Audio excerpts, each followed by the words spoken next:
Sexto ano, beleza? Paz e bênçãos. Nossa aula de hoje é de Geografia, do capítulo 4, com o tema o espaço geográfico e a cartografia. Primeiro momento, nós temos que ter em mente o que a cartografia estuda, o que ela significa, como ela é utilizada, tá? E a cartografia é justamente a ciência que estuda, né, a construção dos mapas dentro do nosso território.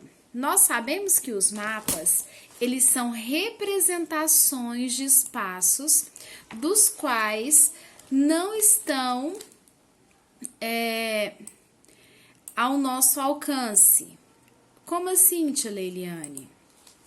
Imaginemos que nós queremos representar um espaço muito grande, né, em um mapa, e nós não conseguimos. O que nós vamos ter que fazer? Principalmente os cartógrafos, né, porque nós ainda estamos aprendendo, e eles vão nos orientar que a representação, ela precisa acontecer com uma série de fatores, né? De escalas, de legendas, tá? E o que nós temos que guardar nesse momento? Que a cartografia é a ciência que estuda, tá? A representação do espaço geográfico nos mapas, tá bom? O nosso capítulo, ele se abre, né, como uma imagem bem interessante, que é uma imagem desértica, né, de uns camelos, onde essa imagem ela foi tirada de cima para baixo, e a sombra dos camelos reflete mais do que a própria imagem. Então, nós podemos observar que a representação, ela foi bem diferente, olha só, de se a gente tivesse tirado a foto em um outro ângulo, tá? Aí, ao lado, nós temos algumas perguntinhas, né, para nós analisarmos essa imagem. Qual a tecnologia que foi usada para retirar essa foto? Qual foi a intenção dessa foto? E o que nós temos que analisar? Nós temos que analisar que é uma representação, assim como nós vamos ver nos mapas, tá bom? Então, veja bem. Nas representações cartográficas, nós vamos ter principalmente a construção de mapas. E os mapas são usados desde os primórdios, desde quando os portugueses aqui chegaram no Brasil, para que eles pudessem, né, realizar o seu caminho de volta.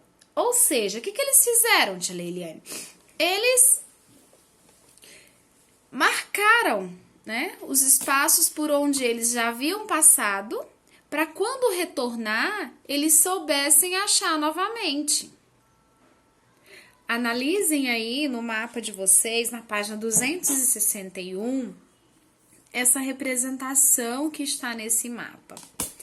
Aí, olha só, observem como ele foi construído, né? Observe o que nele está sendo representado. É um mapa que mostra a costa brasileira, tá? Do norte do Rio Prata, no ano de 1556. E nós vamos ter mais embaixo a atividade 1. O que a atividade 1 pede, tia Leiliane? O que ela fala? Vamos descobrir? Então, vamos lá. Com base na observação do mapa histórico do Brasil, é sempre bom a gente identificar qual é o mapa que nós estamos analisando, tá bom, pessoal? Responda. Quais os elementos naturais que são retratados no mapa? Lá no capítulo 1 e 2, nós aprendemos sobre os elementos naturais, as transformações dos espaços, e nós aprendemos também como identificá-los. A partir daí, nós vamos responder a letra A da questão 1. Quais são os elementos naturais que o mapa representa? Olha só. O que nós podemos destacar aqui? Nós podemos destacar, né? Ó, o que é isso aqui, né? O que é de natural que está sendo representado aqui? Então, nós vamos ter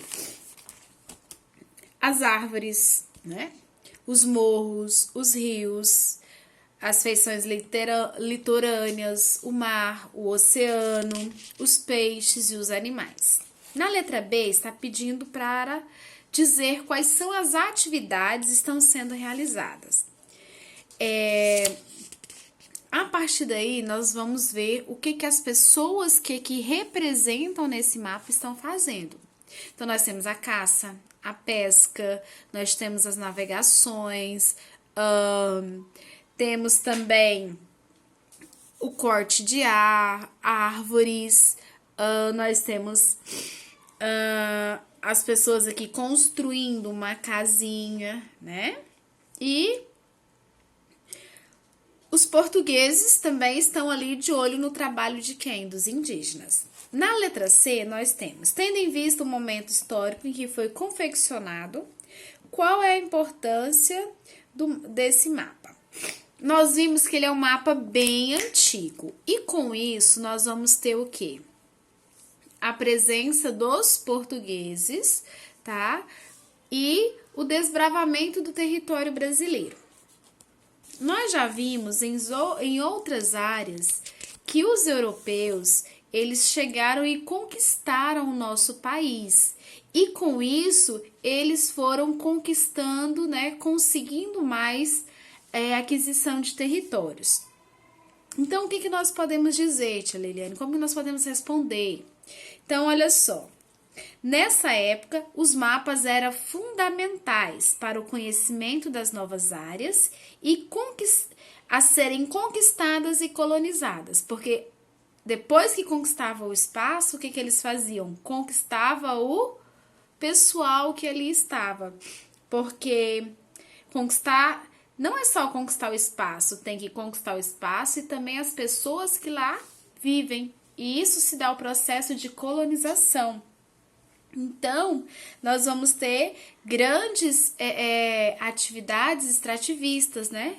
Atividades de exploração do ouro, da prata, pedras preciosas. E os mapas eram fundamentais para eles marcarem esses locais para depois retornarem com o seu pessoal.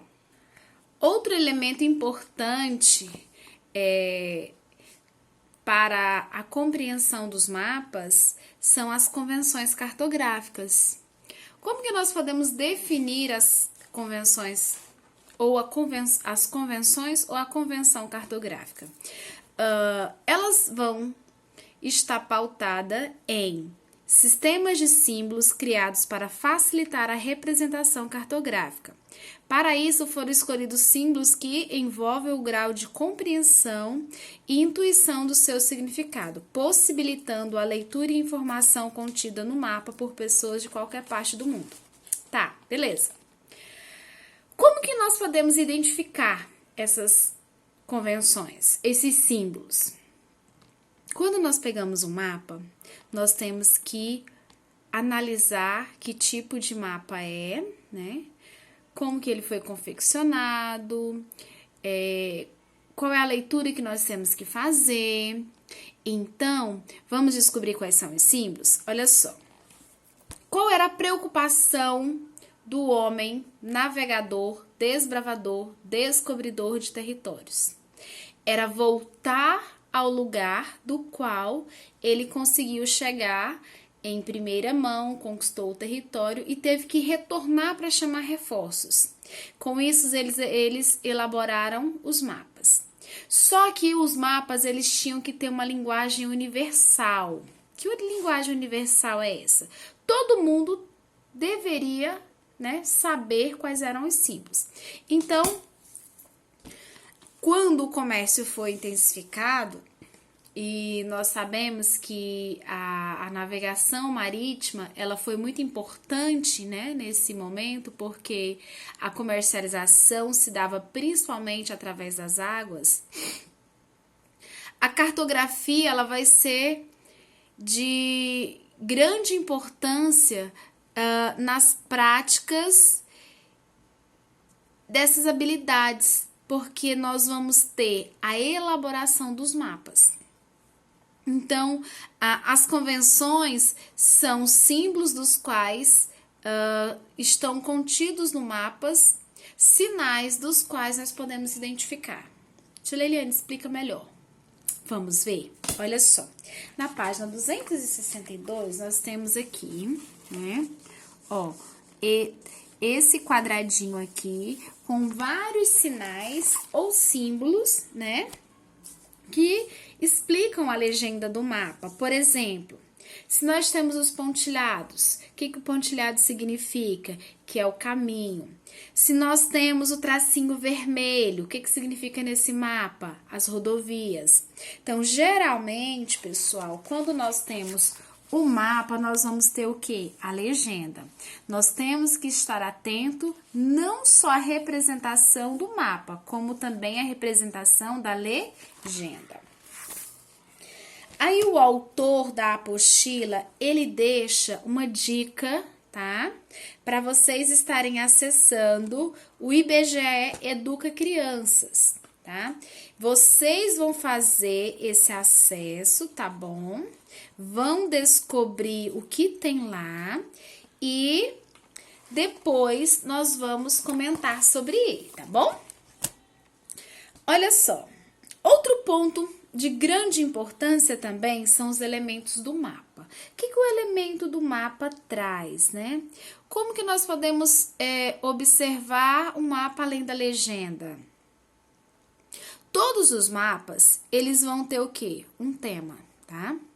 Por exemplo, quando nós vamos analisar a densidade demográfica do Brasil em um determinado ano, então nós vamos ter uma análise específica daquele período.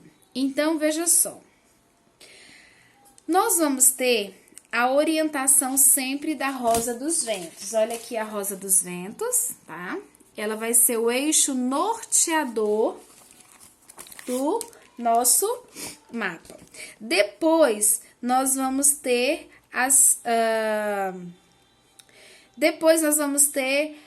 como base as escalas, né? Que vai ser a quilometragem ou a distância entre um local e outro que é representado no mapa. Então, o que o autor, né, ele deixa evidente? Que além da leitura do mapa, nós temos que saber identificar o mapa, temos que estar atento às legendas e também às formas das quais ele chama de elemento. Então, vamos lá, nós vamos ter o título, né? O título, o que o título vai abranger? Aqui no nosso exemplo, nós temos a densidade demográfica do ano de 2010, né? Nós vamos ter aqui a legenda, que cada cor dessa representa uma informação importante, a fonte, né? Que é a origem das informações. Onde eu pesquisei sobre o Brasil naquele ano, eu preciso colocar como fonte no meu mapa, tá? A escala, né? Todas as vezes que a gente falar em escala, nós vamos lembrar que é a distância. E a orientação, nós vamos lembrar da rosa dos ventos. Aí, nós temos a atividade 2. Façam a atividade 2, tá bom? Façam a atividade 2 e acessem, né, as orientações lá da página 262. Um abraço e até a próxima aula. Beijos!